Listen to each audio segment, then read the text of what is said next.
Fred came in and said in spring training, listen, we're not giving you a contract unless you get to the playoffs. And I said, okay, Fred, I get it. And if you get to the playoffs, they get a contract. He says, you get to the playoffs, you'll get a nice contract. So I said, thank you very much. Finally, we got to the playoffs. And when we got to the playoffs, my agent, Tony Attanasio, was a spectacular agent, one of the first agents in baseball. We were communicating the entire season, obviously, what it's going to be like, what kind of contract we get. And a few of the emails late at night might even had a disparaging word or two about one or two of the people who worked in the organization who were going to be on the other side of the table, maybe an owner.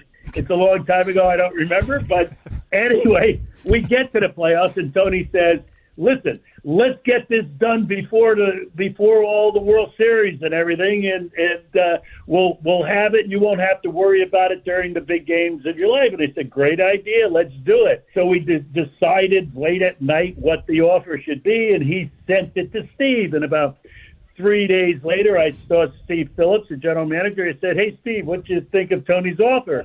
Steve said, I didn't get him. I said, what do you mean you didn't get it? He said, I've been waiting for the offer. I never got anything.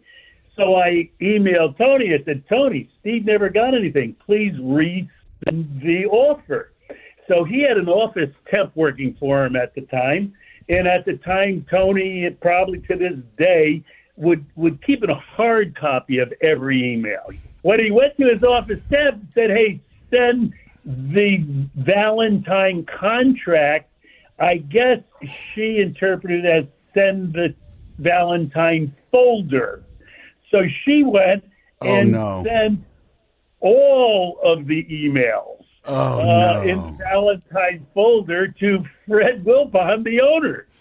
I'm going out to Fred Wilpon's house, his wonderful mansion out on Long Island, overlooking the Long Island Sound, and I get there all excited, and we sat around this table, like Steve and somebody else, and Tony couldn't make it. He was going to be on a speakerphone in this speaker that was sitting in the middle of the table, and Fred was sitting there, and he had a big stack of papers in front of him, and he had his champagne. He says, Bobby, thank you for coming out. Here's to our negotiations, and we clicked our glasses. We had a little sip of champagne. And I said, is Tony on the line? And he says, no, I'm going to get him on the line right now. And he called him, and he picked up, and Tony was as excited as I was. And Fred said, Tony, how are you? Good. Hey, Tony, before we start the negotiations, I just like to ask you, and then he picked up these papers that were in front of him. And he's like, should I read this one to you from 2 nights ago? And I went, holy cow, he's got all of the emails. And Tony started stuttering. I got up and walked out of the cabana, went to my car, and started crying. And it was probably the most ridiculous day of my life. I had to wait until after the series to get the contract negotiated, and then we lost, and then I had my tail between my legs and all that stuff too.